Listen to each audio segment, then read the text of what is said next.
This video was brought to you by Dollar Shave Club. Get top quality razors delivered to your door starting at just $1 a month. Link below in the description. Skip it up and that up. So everyone's favorite feminist, Anita Sarkeesian, feminist frequency, she's anti-objectifying women in video games, and she's a very interesting character. She was supposed to speak at Utah State University, but it was canceled after a hardcore threat was sent by an anonymous email.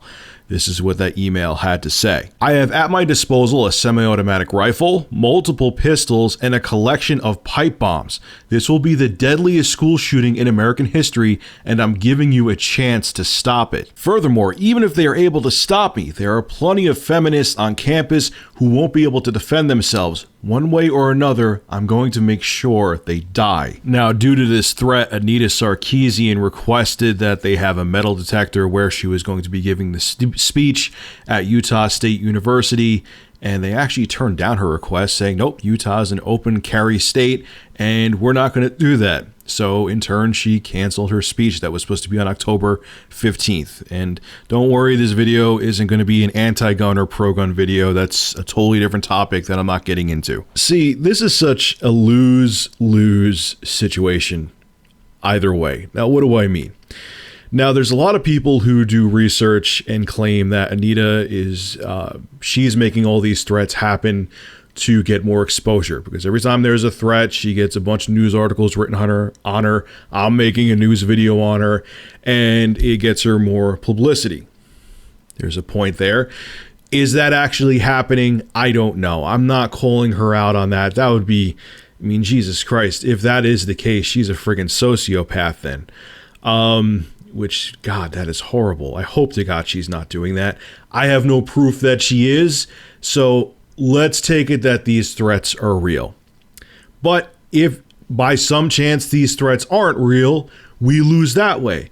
Because if, say, in the future they find out somehow, some way that these are like fake threats, and maybe she had someone send the anonymous email, not saying that's what happened, but this is, I'm playing the devil's advocate here, then people will be like, oh, look, she's supposedly a gamer, and look what gamers do for attention. See, this is what all gamers are about, if she did that.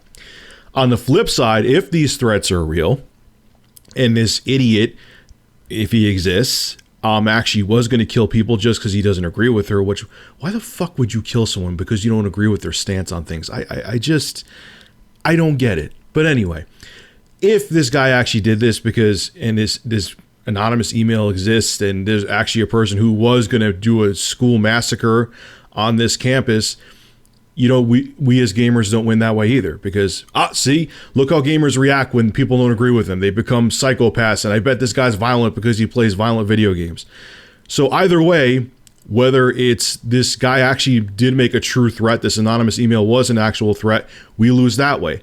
If by some chance, I'm not saying that's what Anita did, if by some chance she's doing this whole setup to give her more publicity, we lose either way, because we both, on either side, we look bad as gamers. So this whole situation in either direction, no matter what the outcome ends up being, sucks, and it just pisses me off. You have no idea how frustrating it is when crap like this happens. Because no matter what the outcome is, we get stereotyped and we end up looking like fools. Alright folks, this is Rich of Review Tech USA. Make sure to rate, comment, favorite, and subscribe. And as always, thank you for supporting my channel. Have a good one.